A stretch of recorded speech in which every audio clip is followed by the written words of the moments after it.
আসসালামু আলাইকুম, শুভেচ্ছা সহ সকলকে স্বাগত জানাচ্ছি চ্যানেল আই সংবাদে। এখনকার আয়োজন নিয়ে আপনাদের সাথে আছি আমি ফাবলিহা বুশরা।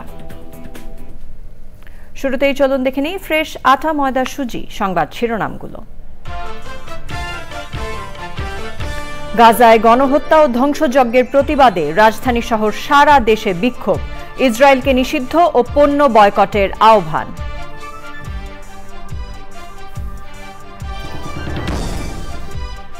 প্যালেস্টাইনে ইসরায়েলের বর্বরতা বন্ধের দাবিতে বিশ্বজুড়ে ধর্মঘট কর্মসূচি, বিক্ষোভের মধ্যেই যুক্তরাষ্ট্র সফরে নেতানিয়াহু। তরুণ বিনিয়োগকারীদের জন্য তহবিল সমস্যা হবে না বলে নীতি নির্ধারকদের আশ্বাস, বিনিয়োগ সম্মেলনে নতুন বাংলাদেশ গড়ার প্রত্যয়।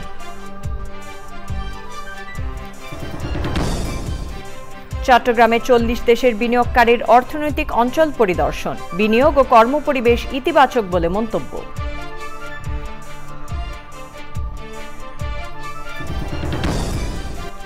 এবং সংস্কার ইস্যুতে নাগরিকদের মতামত নেবে ঐকমত্য কমিশন, মে মাসেই রাজনৈতিক দলগুলোর সঙ্গে সংলাপ শেষ করার পরিকল্পনা।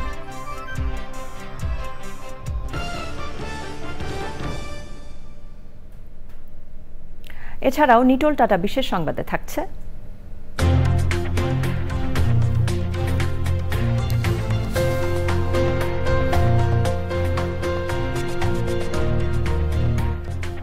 প্রথম বাংলাদেশী হিসেবে বাবর আলীর পর্বতশৃঙ্গ অন্নপূর্ণা 1 জয়ের খবর।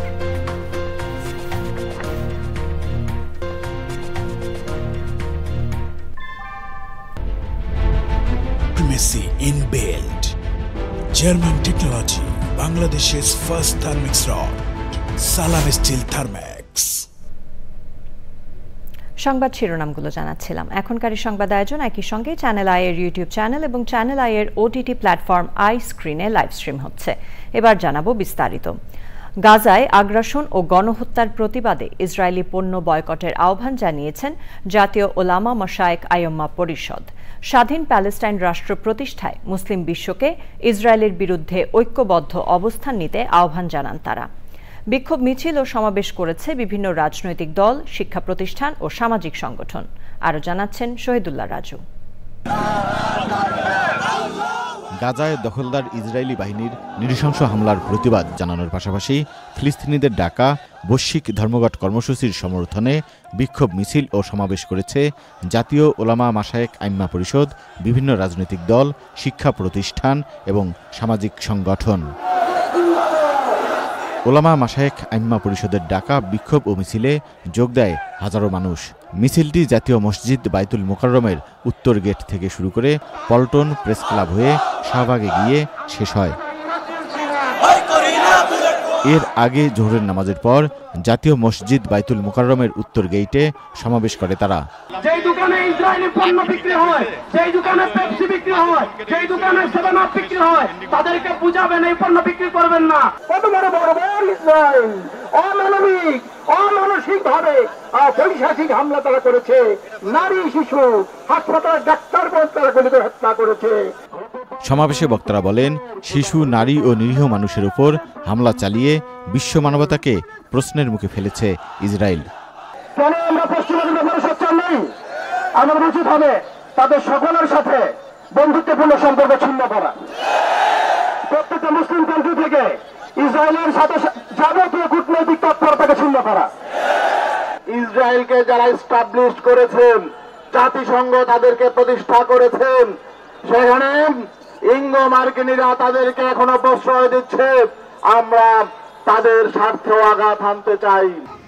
রাজধানীর তেজগাঁও, রামপুরা, নতুনবাজার, শাহবাগ, সায়েন্স ল্যাব, মিরপুর, মোহাম্মদপুর, উত্তরাসহ বিভিন্ন এলাকায় ইসরায়েলি আগ্রাসনের প্রতিবাদে বিক্ষোভ মিছিল ও সমাবেশ হয়েছে। শহীদুল্লাহ রাজু, চ্যানেল আই, ঢাকা। গাজায় ইসরায়েলি গণহত্যার প্রতিবাদে রাজধানী সহ সারা দেশে শিক্ষা প্রতিষ্ঠানে ক্লাস পরীক্ষা বর্জন ও প্রতিবাদ সমাবেশ হয়েছে। ফিলিস্তিনিদের পাশে থাকার প্রত্যয় জানিয়েছেন শিক্ষার্থীরা। সৈয়দ অদিতের রিপোর্ট।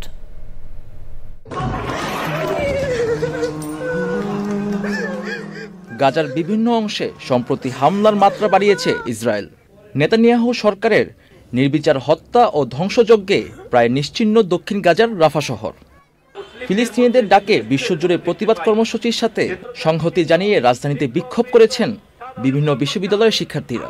গাজায় গণহত্যা বন্ধের দাবিতে কেন্দ্রীয় শহীদ মিনারে প্রতিবাদ সমাবেশ হয়েছে। আজকে যে এখানে সবাই দাঁড়িয়েছি, কয়জন লোক দাঁড়িয়েছি? 200, 300? এখানে যদি 20,000 লোকও দাঁড়াই, 2 লক্ষ লোকও দাঁড়াই, তাও কি ইসরায়েল বোমাবর্ষণ বন্ধ করবে? করবে না। তাহলে আমরা দাঁড়ালাম কেন? আমরা কি সবাই বোকা? বাংলাদেশের সবচেয়ে মেধাবী ছাত্রদের অংশই তো এখানে আছে। এইটা আমাদের ইমানি দায়িত্ব। ইসরায়েলকে নিষিদ্ধের দাবি জানিয়েছেন বিক্ষোভকারীরা। এই মুসলিম উম্মাহ আজকে জাগ্রত হন, ইমানের দীপ্তে উজ্জীবিত হন। আমরা এখানে একত্রিত হয়েছি ইসরায়েলের যে বর্বরচিত হামলা আমাদের ফিলিস্তিনি ভাই বোনদের এবং বাচ্চাগুলোর উপরে, সেটার বিরুদ্ধে প্রতিবাদ করার জন্য। সমাবেশের পর শিক্ষার্থীরা ঢাকা বিশ্ববিদ্যালয়ের আশেপাশে বিভিন্ন সড়ক প্রদক্ষিণ করেন। এরপর শাহবাগে জাতীয় জাদুঘরের সামনে নিহত ফিলিস্তিনিদের গায়বানা জানাজায় অংশ নেন তারা। সৈয়দ অদিত, চ্যানেল আই, ঢাকা। গাজায় ইসরায়েলের গণহত্যার প্রতিবাদে সারা দেশেই বিক্ষোভ হয়েছে। প্রতিনিধিদের পাঠানো তথ্যে লায়লা নওশিনের রিপোর্ট। গাজায় ইসরায়েলের আগ্রাসন ও গণহত্যার প্রতিবাদে চট্টগ্রামের জামালখান, চকবাজার ও মুরাদপুর সহ বিভিন্ন এলাকায় বিক্ষোভ মিছিল ও সমাবেশ করেছে বিভিন্ন সংগঠন। সমাবেশ থেকে গাজাবাসীর পক্ষে দাঁড়াতে বিশ্বের মুসলিম নেতাদের এক হওয়ার আহ্বান জানানো হয়েছে। গাজার জনগণের প্রতি সংহতি জানিয়ে রাজশাহী বিশ্ববিদ্যালয়ে বিক্ষোভ করেছে শিক্ষার্থী, শিক্ষক ও কর্মকর্তা কর্মচারীরা। সে সময় বিক্ষোভকারীরা ইসরায়েলি পণ্য রাষ্ট্রীয়ভাবে বয়কটের দাবি জানান। গাজায় অবিলম্বে হত্যাযজ্ঞ বন্ধের দাবিতে রংপুরে মিছিল, বিক্ষোভ সমাবেশ হয়েছে। ক্লাস পরীক্ষা বর্জন করে বিভিন্ন শিক্ষা প্রতিষ্ঠানের শিক্ষার্থী ও বিভিন্ন শ্রেণী পেশার মানুষ মিছিল নিয়ে টাউন হলের সামনের সড়কে অবস্থান নেন। বরিশালে কর্মসূচির অংশ হিসেবে সমাবেশ ও মার্চ ফর প্যালেস্টাইন করেছে ছাত্র জনতা। সংক্ষিপ্ত সমাবেশ শেষে মার্চ ফর প্যালেস্টাইন কর্মসূচি শুরু করে তারা। এছাড়াও কর্মসূচি পালন করেছে বিভিন্ন রাজনৈতিক দল। ফিলিস্তিনে ইসরায়েলি বর্বরচিত হামলা, গণহত্যা ও ধ্বংসযজ্ঞের প্রতিবাদে পটুয়াখালীতে বিক্ষোভ করেছে সর্বস্তরের মানুষ। সমাবেশ শেষে বিক্ষোভ মিছিলে অংশ নেন বিভিন্ন শ্রেণী পেশার কয়েক হাজার মানুষ। নারায়ণগঞ্জে বিক্ষোভ মিছিল ও সড়ক অবরোধ করেছে বিভিন্ন স্কুল কলেজের শিক্ষার্থী সহ সাধারণ মানুষ। বিক্ষোভকারীদের হাতে ফিলিস্তিনি জাতীয় পতাকা এবং ইসরায়েল বিরোধী বিভিন্ন প্লেকার্ড ও ফেস্টুন দেখা যায়। ফিলিস্তিনের গাজায় ইসরায়েলি বর্বর আগ্রাসন ও নারকীয় হত্যাযজ্ঞের প্রতিবাদে টাঙ্গাইলে বিক্ষোভ মিছিল ও সমাবেশ হয়েছে। বিক্ষোভ মিছিল ও সমাবেশে টাঙ্গাইলে জেলার সর্বস্তরের ছাত্র জনতা অংশ নেন। নোয়াখালীতে বিক্ষোভ মিছিল ও সমাবেশ করেছে বিভিন্ন শ্রেণী পেশার মানুষ। এ সময় বিক্ষুব্ধ ছাত্র জনতা ইসরায়েলের প্রধানমন্ত্রী নেতানিয়াহুর কুশপুত্তলিকা দাহ করে। মানিকগঞ্জে বিভিন্ন সংগঠনের আয়োজনে শহরের শহীদ রফিক সড়কে বিক্ষোভ মিছিল হয়েছে। ইসরায়েলি পণ্য বয়কটের দাবিতে বিক্ষোভ মিছিল করেছে বিভিন্ন সংগঠন। ফিলিস্তিনের গাজায় ইসরায়েলি বাহিনীর নৃশংস হামলার প্রতিবাদে চাঁদপুরে বিক্ষোভ মিছিল ও সমাবেশ করেছে স্কুল কলেজের শিক্ষার্থীরা। নাটোরের সর্বস্তরের জনসাধারণ বিক্ষোভ মিছিল ও সমাবেশ করেছে। সমাবেশে একাত্মতা জানায় বৈষম্য বিরোধী ছাত্র আন্দোলন, স্বার্থ রক্ষা কমিটি, ইসলামী ছাত্র শিবির, জেলা বিএনপি, জামায়াতে ইসলামী ও হেফাজতে ইসলাম সহ বিভিন্ন রাজনৈতিক দল। ভোলা, নীলফামারী, নওগাঁ, মেহেরপুর, বাগেরহাট সহ সারা দেশেই ফিলিস্তিনে ইসরায়েলি বাহিনীর হামলার প্রতিবাদে বিক্ষোভ কর্মসূচি হয়েছে। Laila Nowshin, channel I. গাজায় ইসরায়েলি হত্যাযজ্ঞের প্রতিবাদে বিক্ষোভে উত্তাল সারা বিশ্ব। বিক্ষোভ চলছে খোদ ইসরায়েলেও। গাজার আবাসিক ভবন ও বাস্তুচ্যুতদের তাঁবুতে অব্যাহত ইসরায়েলি হামলায় 24 ঘণ্টায় আরও কমপক্ষে 50 ফিলিস্তিনি নিহত হয়েছেন। গাজা থেকে ইসরায়েলে 10টি ক্ষেপণাস্ত্র ছুঁড়েছে ফিলিস্তিনের স্বাধীনতাকামী সশস্ত্র সংগঠন হামাস। এ অবস্থায় মার্কিন প্রেসিডেন্ট ডোনাল্ড ট্রাম্পের সঙ্গে বৈঠক করতে যুক্তরাষ্ট্রে গেছেন ইসরায়েলি প্রধানমন্ত্রী বেনিয়ামিন নেতানিয়াহু। সুদীপ্তা মাহমুদের রিপোর্ট। 18 মাস ধরে অবরুদ্ধ গাজায় চলছে ইসরায়েলি হামলা। আবাসিক ভবন, হাসপাতাল, স্কুল, তাঁবু, আশ্রয়কেন্দ্র ইসরায়েলি নৃশংসতা থেকে বাদ যাচ্ছে না কিছু। প্রতি মুহূর্তে হতাহত হচ্ছে শিশু, নারী, পুরুষ। হামলার পাশাপাশি ত্রাণ কার্যক্রম চলতে না দেওয়ায় খাবারের অভাব আর অপুষ্টিতেও প্রাণ হারাচ্ছেন অনেকে। গাজার স্বাস্থ্য মন্ত্রণালয়ের হিসেবে 18 মাসে নিহতের সংখ্যা 50,700 ছাড়িয়েছে। আহত 1,15,000-এরও বেশি। ইসরায়েলের গণহত্যার প্রতিবাদে বিশ্বজুড়ে ধর্মঘটের ডাক দিয়েছে ফিলিস্তিনের ন্যাশনাল অ্যান্ড ইসলামিক ফোর্সেস নামের সংগঠন। কর্মসূচিতে একাত্মতা জানিয়ে বিক্ষোভ ইরান, মরক্কো সহ বিভিন্ন দেশে। শিক্ষা প্রতিষ্ঠান ও অফিস আদালত বন্ধ রেখে রাজপথে বিক্ষোভকারীরা। নিজ দেশের সরকার ও সামরিক বাহিনীর বর্বরতার প্রতিবাদে রাজধানী তেল আবিবের রাস্তায়ও ইসরায়েলের সাধারণ মানুষ। প্রধানমন্ত্রী বেনিয়ামিন নেতানিয়াহুর পদত্যাগ চাচ্ছেন তারা। বৈশ্বিক ধর্মঘট আর বিক্ষোভের মধ্যেই গাজা যুদ্ধ ও ইসরায়েলি বন্দী মুক্তির বিষয়ে আলোচনায় যুক্তরাষ্ট্র সফরে গেছেন ইসরায়েলি প্রধানমন্ত্রী বেনিয়ামিন নেতানিয়াহু। তার সফরের প্রতিবাদে ওয়াশিংটনে কয়েকদিন ধরে চলছে বিক্ষোভ। Sudipta Mahmud, channel I. ফিলিস্তিনে ইসরায়েলের বর্বরতার প্রতিবাদে সব ধরনের প্রতিবাদ কর্মসূচিতে সংহতি জানিয়েছে বিএনপি সমর্থিত সংগঠন সবার আগে বাংলাদেশ। সংগঠনের সভাপতি বিএনপির যুগ্ম মহাসচিব শহীদ উদ্দিন চৌধুরী অ্যানি জানিয়েছেন, ফিলিস্তিনে ইসরায়েলের হামলার প্রতিবাদে 11 এপ্রিল দেশজুড়ে নানা কর্মসূচি থাকবে। সবার আগে বাংলাদেশের স্বাধীনতা কনসার্ট 11 এপ্রিলের পরিবর্তে 12 এপ্রিল হবে। কনসার্টের অনুমতি ও সহায়তার জন্য ঢাকা মেট্রোপলিটন পুলিশ কমিশনারের সঙ্গে বৈঠক শেষে তিনি জানান, এবার ঢাকাসহ 4টি বিভাগীয় শহরে স্বাধীনতা কনসার্ট করবেন তারা। কেবল বাংলাদেশের শিল্পীরা অংশ নেবেন কনসার্টে। যেহেতু শুক্রবার ধর্মপ্রাণ মুসলমান আমরা সবাই একাত্ম হয়ে এই ন্যাক্কারজনক বর্বরোচিত গণহত্যার প্রতিবাদে সবাই সেই প্রতিবাদ মিছিলে অংশগ্রহণ করব। সেই জন্য আমরা 11 এপ্রিলের পরিবর্তে 12 এপ্রিলে সারা বাংলাদেশে 4টি ভেন্যুতে একসঙ্গে সবার আগে বাংলাদেশ ফাউন্ডেশনের পক্ষ থেকে যে স্বাধীনতা কনসার্ট সেটি আমরা পরিবর্তন করেছি। 12 এপ্রিল সেটি অনুষ্ঠিত হবে। গাজায় ইসরায়েলি গণহত্যা ও নগ্ন হামলার প্রতিবাদে রাজধানীতে বড় সমাবেশ ও বিক্ষোভ মিছিল করেছে বাংলাদেশ জামায়াতে ইসলামী। বায়তুল মোকাররম জাতীয় মসজিদের সামনে সমাবেশ থেকে ইসরায়েলি পণ্য বর্জনের দাবি জানান তারা। একই সঙ্গে হত্যাকাণ্ড ও হামলার ব্যাপারে জাতিসংঘের নিষ্ক্রিয়তায় ক্ষোভ প্রকাশ করেন বক্তারা। আমরা জাতিসংঘকে অবিলম্বে ওই খুনি নেতানিয়াহুর ইহুদি রাষ্ট্রকে থামানোর জন্য আমরা জাতিসংঘের প্রতি আহ্বান জানাচ্ছি। না হলে ফিলিস্তিনকে কেন্দ্র করে যদি নতুন বিশ্ব ব্যবস্থা তৈরি হয়, সেক্ষেত্রে আপনারাও কিন্তু মাথা নিজেদেরকে রক্ষা করার জায়গা পাবেন না। 71 ও 24-এর মতোই কোনো এক জুলাই বিপ্লবে প্যালেস্টাইন মুক্ত হবে বলে মন্তব্য করেছেন জাতীয় নাগরিক পার্টির সদস্য সচিব আক্তার হোসেন।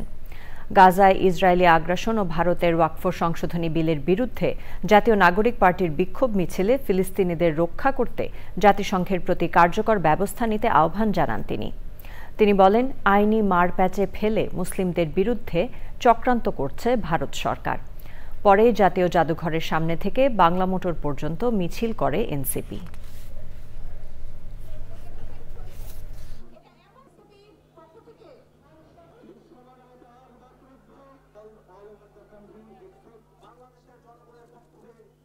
ইসরায়েল মানবতা বিরোধী অপরাধের চূড়ান্ত সীমা তারা লঙ্ঘন করেছে। সেখানকার নিরীহ মানুষ যারা সিভিলিয়ান আছে তাদের উপরে তারা মুহুর্মুহু তারা আক্রমণ করছে, তারা হত্যা করছে এবং তাদের কোনরূপ কোনো অনুশোচনা আমরা এখন পর্যন্ত খেয়াল করি নাই। বাংলাদেশে যেমন করে 1971 ঘটে গেছে, বাংলাদেশে যেমন করে জুলাই বিপ্লব ঘটে গেছে, তেমনি করে প্যালেস্টাইনের মাটিতেও একদিন জুলাই আসবে প্যালেস্টাইনও একদিন শান্তি পাবে, প্যালেস্টাইনের মানুষেরা মুক্ত হবে, প্যালেস্টাইন স্বাধীন দেশ হিসাবে স্বীকৃতি পাবে, এটাই আমাদের প্রত্যাশা। প্যালেস্টাইনের গাজায় ইসরায়েলের আগ্রাসনের প্রতিবাদে ইসরায়েলকে সন্ত্রাসী রাষ্ট্র হিসেবে আখ্যায়িত করা সহ ৬ দফা দাবি জানিয়েছে আগ্রাসন বিরোধী আন্দোলন। টিএসসিতে ঢাকা বিশ্ববিদ্যালয় সাংবাদিক সমিতি কার্যালয়ে আয়োজিত সংবাদ সম্মেলনে তারা এ দাবি জানান। এ সময় ইসরায়েল ও তাদের মিত্রদের সকল পণ্যে ১০০% শুল্ক আরোপ করতে সরকারের প্রতি আহ্বান জানান তারা।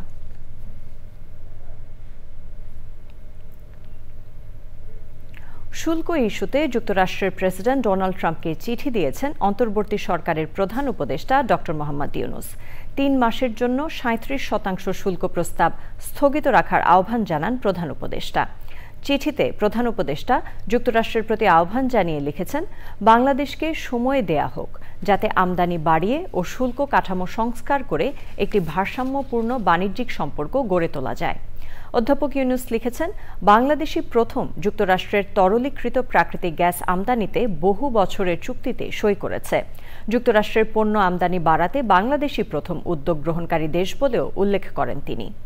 বাংলাদেশ থেকে রপ্তানি পণ্যে আরোপিত পাল্টা শুল্ক ৩ মাসের জন্য স্থগিত রাখার বিষয়টি বিবেচনা করতে চিঠির শেষে বিশেষ অনুরোধ জানান প্রধান উপদেষ্টা।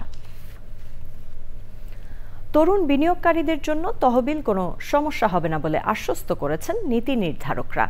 ঢাকায় বিনিয়োগ সম্মেলনের আগে স্টার্টআপ কানেক্ট অনুষ্ঠানে বাংলাদেশ ব্যাংক গভর্নর ও বিনিয়োগ উন্নয়ন কর্তৃপক্ষের চেয়ারম্যান সহ সংশ্লিষ্টরা জানালেন, তরুণদের নেতৃত্বে নতুন বাংলাদেশ গড়তে কাজ করছে সরকারের সব মন্ত্রণালয় ও বিভাগ। প্রায় ১২০ কোটি টাকার তহবিল নিয়ে কাজ করা মোর নামের একটি প্রতিষ্ঠানের উদ্বোধনও হয়েছে এই অনুষ্ঠানে। রিজওয়ানা বাজের রিপোর্ট। বিদেশি বিনিয়োগকারীদের বদলে যাওয়া বাংলাদেশের গল্প শোনাতে বিনিয়োগ উন্নয়ন কর্তৃপক্ষের আয়োজনে বিনিয়োগ সম্মেলন। ৭ থেকে ১০ এপ্রিল ৪ দিনের সম্মেলনের আনুষ্ঠানিক উদ্বোধন মঙ্গলবার। রোববার বিদেশি বিনিয়োগকারীদের বড় একটি দল চট্টগ্রামে বিভিন্ন ইপিজেড ঘুরে দেখেছেন। ঢাকায় আয়োজন ছিল তরুণ উদ্যোক্তাদের নিয়ে স্টার্টআপ কানেক্ট। আমরা কিন্তু এই অনেক বড় কিছু চাচ্ছি না, আমরা চাচ্ছি যে পলিসি ইনসিকিউরিটি যেগুলি, পলিসি ইনকনসিস্টেন্সি যেগুলি, সেগুলিকে সরিয়ে ফেলেন আর একটা এনাবেলিং এনভায়রনমেন্ট দেন। ৩,০০০-এর বেশি এন্টারপ্রেনিউরদেরকে আমরা সার্ভ করেছি এই পর্যন্ত। আর যেহেতু আমরা স্টার্টআপদেরকে নিয়ে কাজ করি এবং আমরা দেখছি গত ১০ বছর ধরে যে স্টার্টআপদের যেই পরিমাণে মানে দে আর ভেরি মোটিভেটেড এবং কাজ করতে চায়। আমরা যদি জুলাইয়ে তরুণদেরকে বেটার কিছু দিতে চাই তাহলে এটা মাত্র দিতে পারি মানসম্পন্ন চাকুরি এবং মানসম্পন্ন কর্মসংস্থানের মাধ্যমে। এবং আমি মনে করি যে স্টার্টআপ ইকোসিস্টেম এখানে গুরুত্বপূর্ণ ভূমিকা পালন করবে। উদ্যোক্তা হওয়ার হাতে কলমের জ্ঞান, জানা বোঝার দারুণ সুযোগ এক ছাদের নিচে।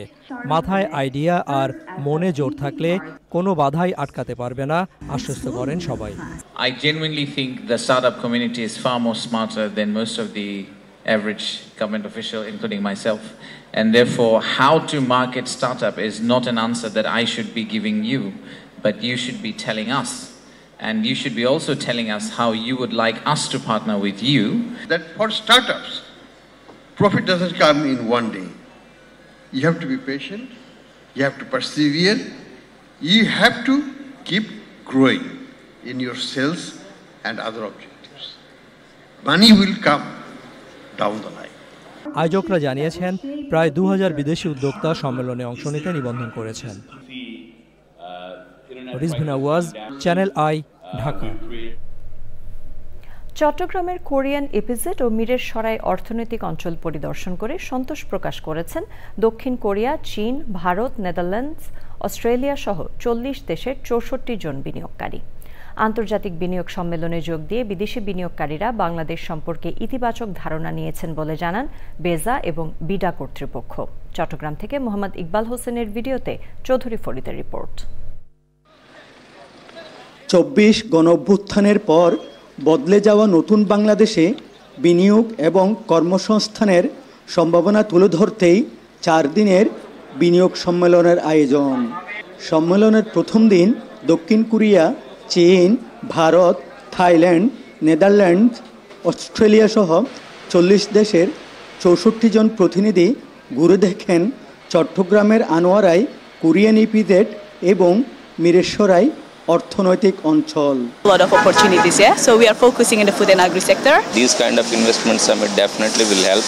We are here with a team to see what we can do with the agri sector.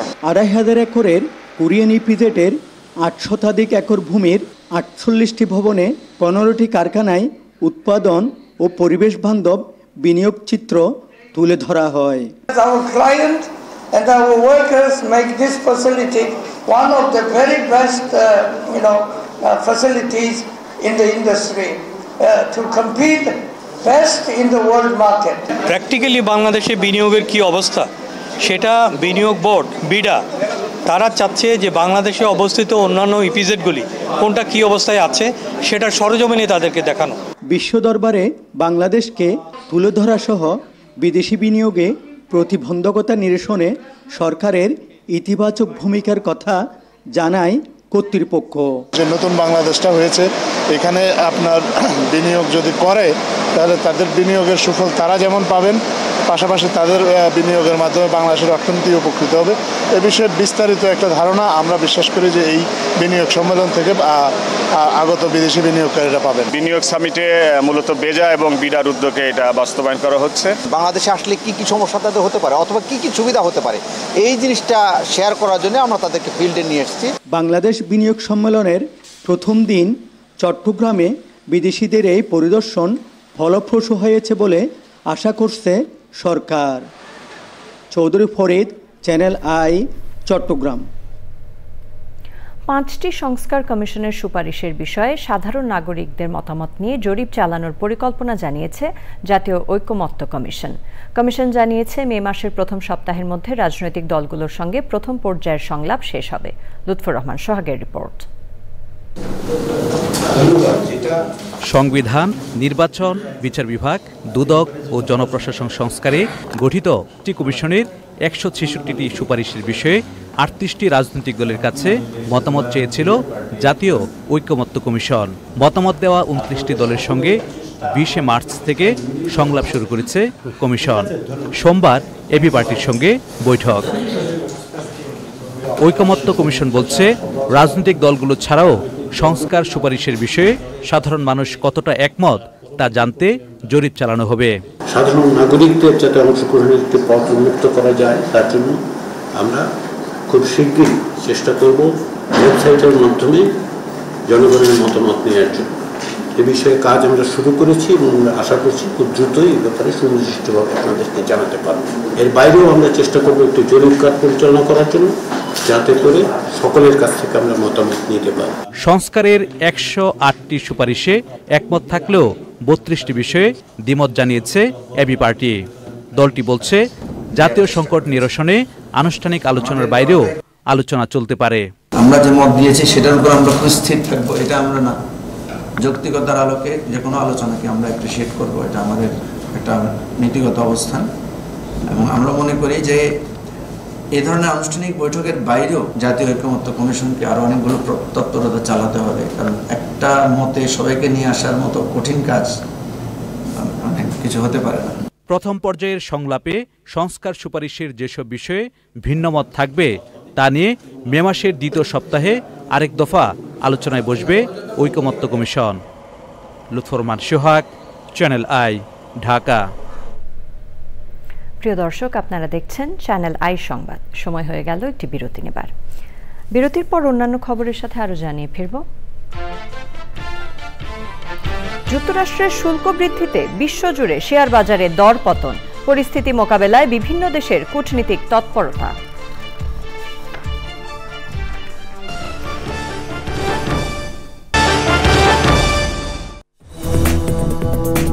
বিরতির পর সাথে থাকার জন্য ধন্যবাদ সবাইকে। আসন্ন পহেলা বৈশাখে ইলিশ না খাওয়ার আহ্বান জানিয়ে মৎস্য উপদেষ্টা ফরিদা আক্তার বলেন, ওই দিন ইলিশ খাওয়া হবে আইনের লঙ্ঘন। সচিবালয়ে এক সংবাদ সম্মেলনে মৎস্য উপদেষ্টা বলেন, 8 থেকে 14 এপ্রিল জাটকা সংরক্ষণ সপ্তাহ পালন করা হবে। একই সাথে 15 এপ্রিল থেকে 11 জুন 58 দিন সাগরে ইলিশ ধরা নিষিদ্ধ থাকবে। জলবায়ু পরিবর্তনের কারণে ইলিশ প্রজননের সময় পরিবর্তন হয়েছে বলে জানান উপদেষ্টা। তিনি বলেন, ইলিশ বিক্রিতে বাজারে সিন্ডিকেটের বিরুদ্ধে বিশেষ ব্যবস্থা নেওয়া হবে। পয়লা বৈশাখে যারা ইলিশ খাবেন তারা আসলে জাটকাই খাবেন এবং তারা আইনের লঙ্ঘন করছেন। তো কাজে এটা বাজারে পাওয়া যাওয়াটাও কিন্তু আইনের লঙ্ঘন হবে। তো সেটা আর ভারতের ব্যাপারটা যেটা বললেন ওটা দুর্গাপূজা আসুক, কিন্তু আসলে আমাদের যে নিষেধাজ্ঞা রপ্তানির উপর ছিল সেই নিষেধাজ্ঞা কিন্তু এখনো আছে। আমরা প্রবাসীদের জন্য শুধু আমরা কিছু ছাড় দিয়েছি নির্দিষ্ট দেশ বলে সেই রপ্তানিটা, এবং যেহেতু ওখানে আমাদের বাংলাদেশিরাই আছেন, ওরাও সাধারণ মানুষ, তাদেরকে খাওয়াবার জন্য। তো কাজে আমরা যখন বলি যে আগে বাংলাদেশিরাই খাবে, তারা বিদেশে থাকলেও বাংলাদেশিরাই খাবে। আইনের সর্বোচ্চ কঠোরতা নিশ্চিত করা যায় এমনভাবে সংসদ নির্বাচনে রাজনৈতিক দল এবং প্রার্থীর আচরণ বিধিমালা করছে নির্বাচন কমিশন। সকালে নির্বাচন ভবনে নির্বাচন কমিশনার আনোয়ারুল ইসলাম সরকারের সভাপতিত্বে সীমানা পুনর্নির্ধারণ, রাজনৈতিক দলের নিবন্ধন, ভোট কেন্দ্র স্থাপন এবং স্থানীয় সরকারের নির্বাচন নিয়ে কমিশনের সভা হয়। সভা শেষে নির্বাচন কমিশনার বলেন, নীতিমালায় নির্বাচনী ব্যয় ন্যূনতম রাখার পাশাপাশি প্রচারে সব প্রার্থী যেন সমান সুযোগ পান সেই ব্যবস্থা রাখা হয়েছে। সীমানা নির্ধারণ নিয়ে আইন সংশোধনের অনুমোদন না হলে বিদ্যমান সীমানা নিয়েই নির্বাচন হবে বলে জানান তিনি। আচরণ বিধির মধ্যে আমরা মোটামুটিভাবে সংস্কার কমিশনের যে প্রস্তাবনাগুলো আছে, আমাদের স্থানীয় সরকার নির্বাচন এবং অন্যান্য যেই বিষয়গুলো আমরা বিভিন্ন সময় পত্রপত্রিকায় মিডিয়াতে দেখি, সেই নতুন নতুন কিছু জিনিস আমরা ইনকর্পোরেট করার উদ্যোগ নিয়েছি এবং একটা চমৎকার আচরণ বিধিমালা হবে, এটি আমাদের প্রত্যাশা। আমরা সর্বোচ্চ কঠোরতা প্রয়োগের যেই মেকানিজমগুলোর যে টুলসগুলো আছে সেগুলোকে স্ট্রেংথেন করার জন্যই আমরা বারবার মিটিংয়ে বসছি এবং ইনশাল্লাহ করব। মার্কিন প্রেসিডেন্ট ডোনাল্ড ট্রাম্পের নতুন শুল্ক আরোপের ঘোষণার পর এশিয়া সহ বিশ্ব শেয়ার বাজারে বড় ধস দেখা দিয়েছে।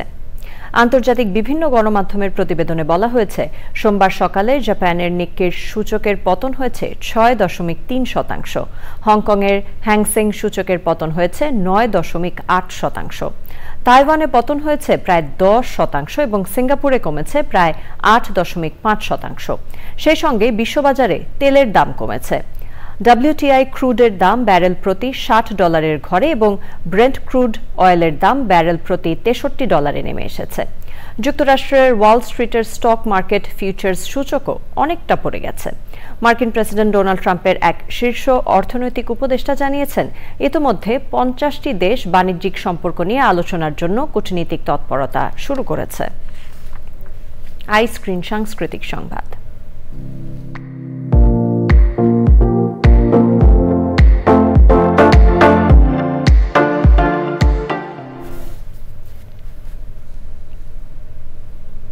পবিত্র ঈদ উল ফিতর উপলক্ষে বিনোদনের দুনিয়া ওটিটি প্ল্যাটফর্ম আইস্ক্রিনে মুক্তি পেল চলচ্চিত্র ছায়া। সিনেমাটিতে উঠে এসেছে জীবন সংগ্রামের গল্প। দুঃখ কষ্টের মেলবন্ধনে নির্মিত সিনেমায় অভিনয় করেছেন শবনম বুবলি, আসিফ নূর, সিমরিন লুবাবা সহ অনেকে। চলচ্চিত্রটি পরিচালনা করেছেন ওয়াজেদ আলী সুমন। ঈদের দিন থেকে আইস্ক্রিনে প্রদর্শন করা হচ্ছে সিনেমাটি।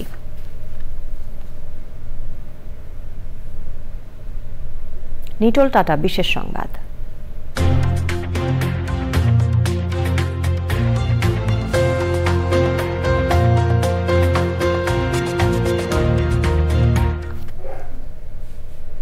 প্রথম বাংলাদেশী হিসেবে পৃথিবীর 10ম সর্বোচ্চ পর্বতশৃঙ্গ অন্নপূর্ণা 1 জয় করেছেন বাংলাদেশের বাবর আলী। সোমবার ভোরে তিনি ফসলের দেবী হিসেবে পরিচিত কঠিনতম পর্বত অন্নপূর্ণার চূড়ায় পৌঁছান। বাবরের সংগঠন ও এই অভিযানের আয়োজক পর্বতারোহণ ক্লাব ভার্টিক্যাল ড্রিমার্সের প্রেসিডেন্ট ফরহান জামান জানান, সোমবার দুপুরে চূড়া থেকে বাবর আলী সুস্থ অবস্থায় ক্যাম্প 3-তে নামেন। সেখান থেকে ক্যাম্প 2-তে সব ঠিকঠাক থাকলে মঙ্গলবার বেস ক্যাম্পে নামবেন বাবর। অভিযান ব্যবস্থাপক বলেছেন, গত বছর এভারেস্ট লোৎসে সামিটের পর এবার অন্নপূর্ণা 1 শীর্ষে পৌঁছানোর মাধ্যমে বাবর আলী বাংলাদেশের পর্বতারোহণের ইতিহাসে একটি নতুন অধ্যায় যুক্ত করলেন। চট্টগ্রামের ছেলে বাবর আলী পেশায় চিকিৎসক। গত বছর প্রথম বাংলাদেশী হিসেবে একসাথে পৃথিবীর সর্বোচ্চ চূড়া মাউন্ট এভারেস্ট ও মাউন্ট লোৎসে জয় করেন। দুঃসাহসিক এই অভিযানে পৃষ্ঠপোষকতা করেছে Visual Networks, Visual Eco Stylewear, ADF Agro, Flight Expert, Everest Pharmaceuticals Limited এবং ব্লু জে। এবার জানাবো কৃষি সংবাদ।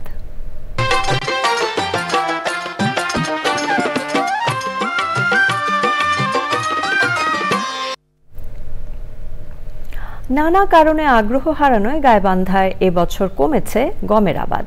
তবে অনুকূল আবহাওয়ায় গমের ফলন ভালো হয়েছে। বাজার দর ভালো পেলে এ আবাদে আর্থিকভাবে লাভবান হবেন চাষিরা। গাইবান্ধা প্রতিনিধি ফারুক হোসেনের তথ্যে আল মুকসিদের রিপোর্ট। নদী তীরবর্তী চরাঞ্চল সহ জেলার 7 উপজেলায় অন্য ফসলের পাশাপাশি দানাদার ফসল হিসেবে একসময় জমিতে গমের চাষ হলেও এখন তা অনেকটা কমে গেছে। তবে চলতি বছর অনুকূল আবহাওয়ায় রোগবালাই কম, তাই এবার গমের ফলনও ভালো। এবার ভালো, শেষের দিকে মনে হয় পাখির আক্রমণ হতে পারে। কাবারটা মোটামুটি খরচের টাকাটা দিলে চর এলাকায় ভালোই দেখা যাচ্ছে। সামনেবার আমরা আরো বৃদ্ধি পেন করব। গম খেতে ইঁদুরের আক্রমণ, ব্লাস্ট রোগ, সেচ বিড়ম্বনা ও সময়মতো উন্নত জাতের বীজ কৃষকের হাতে না পৌঁছানোয় গম চাষে আগ্রহ হারিয়ে ফেলেছেন চাষিরা। যে খরচ গমের হিসেবে গমের মধ্যে খুব একটা পত্তা হয় না, দাম কম, কিষেন খরচ বেশি, সার খরচ বেশি, হালকা সব খরচই বেশি, রোগবালাইও বেশি, যার জানে গমের আবাদটা তেমন মানুষ করতে চায় না। আর এন্দুর দুগনাগানা করলে সব দিক দিয়ে অত্যাচার বেশি। ভালো জাত পাওয়া যায় না ঠিক মতন, ভালো জাত হলে ভালো ফসলও ভালো হবে। কৃষি প্রণোদনার আওতায় কৃষকদের উপকরণ সহায়তা প্রদান সহ গম চাষে প্রযুক্তিগত পরামর্শ ও সহায়তা দেওয়া হচ্ছে বলে জানিয়েছে কৃষি সম্প্রসারণ অধিদপ্তর। গম চাষ বৃদ্ধির জন্য কৃষি বিভাগ নিয়মিত কাজ করে যাচ্ছে। গম চাষ যাতে বৃদ্ধি পায় এই জন্য আমরা প্রণোদনার আওতায় কৃষকদেরকে বীজ সারও বিতরণ করেছি। আশা করি যে এবারে যে অনুকূল আবহাওয়া, এতে করে গমের ফলন ভালো হবে। গম আবাদে কৃষক যাতে ক্ষতির শিকার না হয় সেজন্য কৃষি সম্প্রসারণ অধিদপ্তর কৃষকদের সঠিক পরামর্শ ও প্রযুক্তিগত সহায়তা প্রদান অব্যাহত রাখবে, এমনটি প্রত্যাশা চাষিদের। আল মুকসিদ, চ্যানেল আই। এবার জানাবো প্রকৃতি সংবাদ।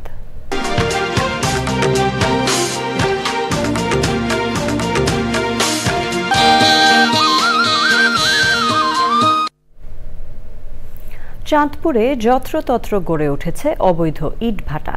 আইন লঙ্ঘন করে এসব ইটভাটায় জ্বালানি হিসেবে ব্যবহার করা হচ্ছে কাঠ, ভুসি, টায়ার ও পোশাক কারখানার বিভিন্ন বর্জ্য। বিষাক্ত ধোঁয়ায় স্বাস্থ্য ঝুঁকি বাড়ার পাশাপাশি নষ্ট হচ্ছে ফল ফসল।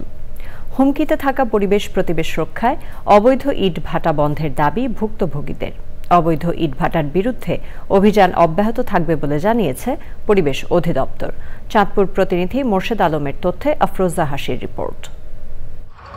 এ যেন প্রাণ প্রকৃতি ধ্বংসের মহাযজ্ঞ। চারদিকে ফসলি জমি, ফলের বাগান, আর মাঝখানে জ্বলছে ইটের ভাটা। লোকালয় কিংবা ফসলি জমিতে ইটভাটা নির্মাণে আইনি নিষেধাজ্ঞা থাকলেও তা উপেক্ষা করেই চলছে চাঁদপুর জেলার 91টি ইটভাটা। এর মধ্যে অর্ধেকের বেশি ভাটারই নেই অনুমোদন। কাঠ আর গার্মেন্টসের বর্জ্য এসব ইটভাটার অন্যতম জ্বালানি। ইট তৈরিতে ব্যবহার করা হচ্ছে কৃষি জমির টপ সয়েল। এদেরকে বলতেছি হেরা সরাইতে বললে জগা করে, হুমকি দেয়, এই করবে এই করবে। গাছ গাড়াইলে কোনো ফল ফলাদি ধরে না, কোনো কিছু হয় না, সব নষ্ট হয়ে যাইতেছে। এমন বেরিফুলের ধুমায় এবং ফল ফাঁকা যত আয়োজন আছে সব কিছু নষ্ট হতে আছে। খাইতে গেলে খাওয়ার মধ্যে বালি হয়। ভাটার বিষাক্ত ধোঁয়ায় পরিবেশ দূষণের পাশাপাশি বিভিন্ন রোগে আক্রান্ত হচ্ছেন স্থানীয়রা। নিষেধাজ্ঞা সত্ত্বেও আজও তারা কিন্তু আমাদের এই ব্রিক ফিল্ডটা বন্ধ করতেছে না, যেহেতু এই এলাকার পরিবেশ ধ্বংস হচ্ছে, শিক্ষার্থীদের পরিবেশ ধ্বংস হচ্ছে। তবে অবৈধ ইটভাটা বন্ধে নিজেদের তৎপরতার কথা জানিয়েছে পরিবেশ অধিদপ্তর। ফরিদগঞ্জে যে অবৈধ ভাটাগুলো রয়েছে আমরা এক্সকেভেটর দিয়ে এর মোটামুটি ঘুরিয়ে দিয়েছি এবং ফায়ার সার্ভিস দিয়ে এর আগুন সম্পূর্ণরূপে নিভিয়ে দিয়েছি। বিজ্ঞ আদালতের নির্দেশনা মোতাবেক আমাদের কার্যক্রম অব্যাহত থাকবে। কৃষি জমির টপ সয়েল ব্যবহার রোধ সহ প্রাণ প্রকৃতি রক্ষায় অবৈধ ইটভাটা বন্ধে কার্যকরী পদক্ষেপের দাবি ভুক্তভোগীদের। আফরোজা হাসি, প্রকৃতি ও জীবন ডেস্ক, চ্যানেল আই। পূবালী ব্যাংক বাণিজ্য সংবাদ।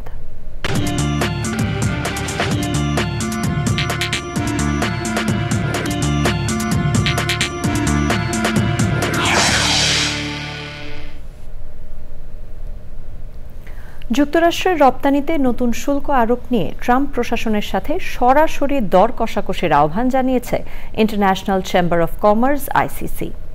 আইসিসি বাংলাদেশ আয়োজিত প্রেস ব্রিফিংয়ে জানানো হয়, বাংলাদেশের মতো উন্নয়নশীল দেশ এ ধরনের শুল্ক আরোপের কারণে উন্নয়নের পথ কঠিন হবে।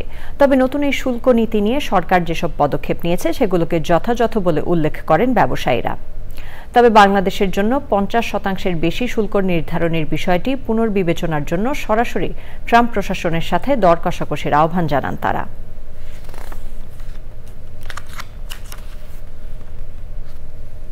সংবাদে আবারও সময় হয়ে গেল একটি বিরতি নেবার। বিরতির পর খেলার খবরে জানিয়ে ফিরব।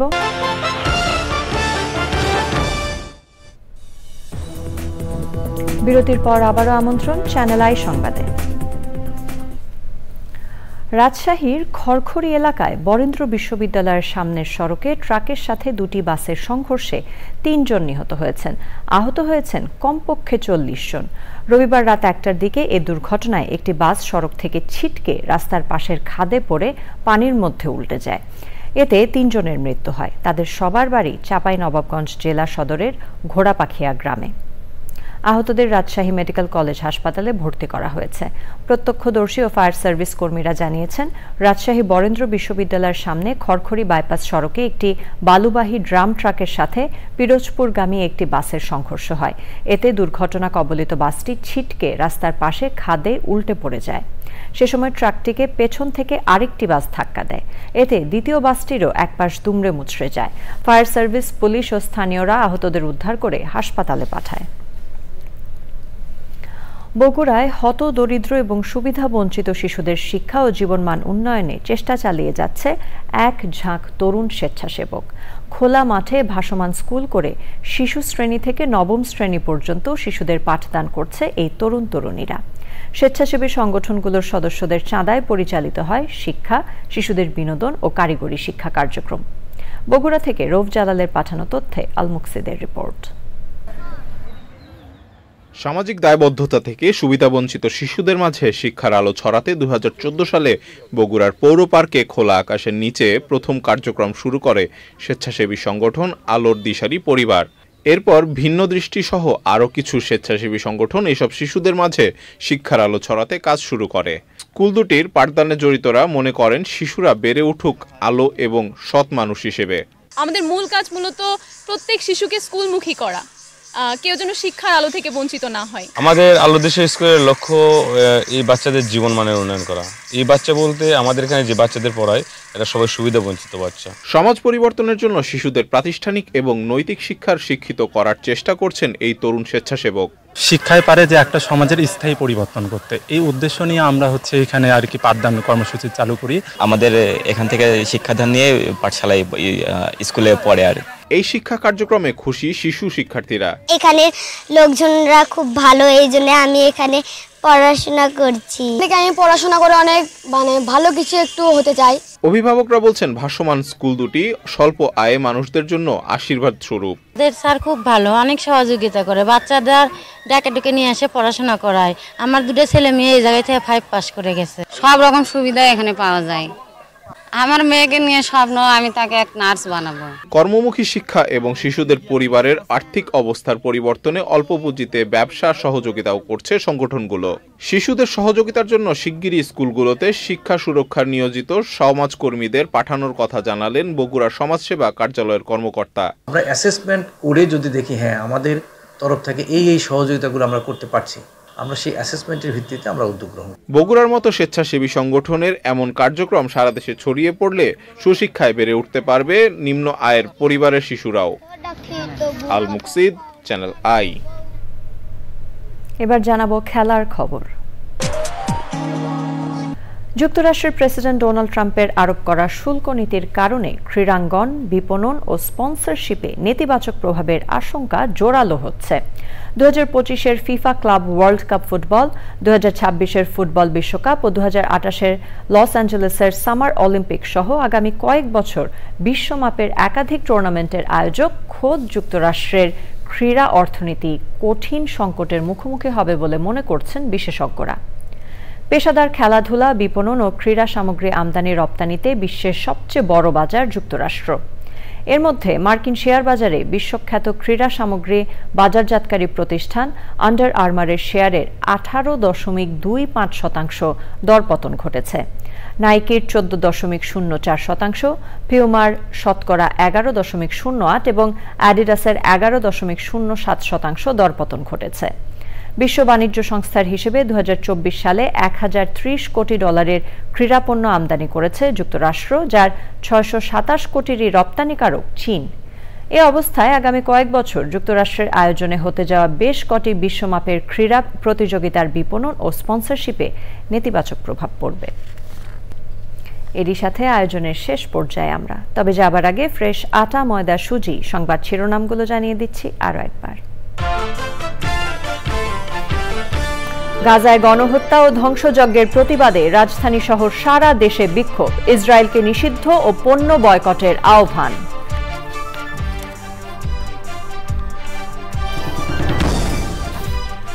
প্যালেস্টাইনে ইসরায়েলের বর্বরতা বন্ধের দাবিতে বিশ্বজুড়ে ধর্মঘট কর্মসূচি, বিক্ষোভের মধ্যেই যুক্তরাষ্ট্র সফরে নেতানিয়াহু। তরুণ বিনিয়োগকারীদের জন্য তহবিল সমস্যা হবে না বলে নীতি নির্ধারকদের আশ্বাস, বিনিয়োগ সম্মেলনে নতুন বাংলাদেশ গড়ার প্রত্যয়।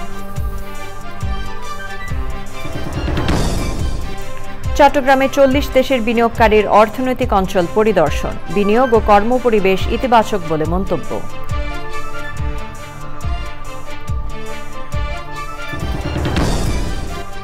এবং সংস্কার ইস্যুতে নাগরিকদের মতামত নেবে ঐকমত্য কমিশন, মে মাসে রাজনৈতিক দলগুলোর সঙ্গে সংলাপ শেষ করার পরিকল্পনা।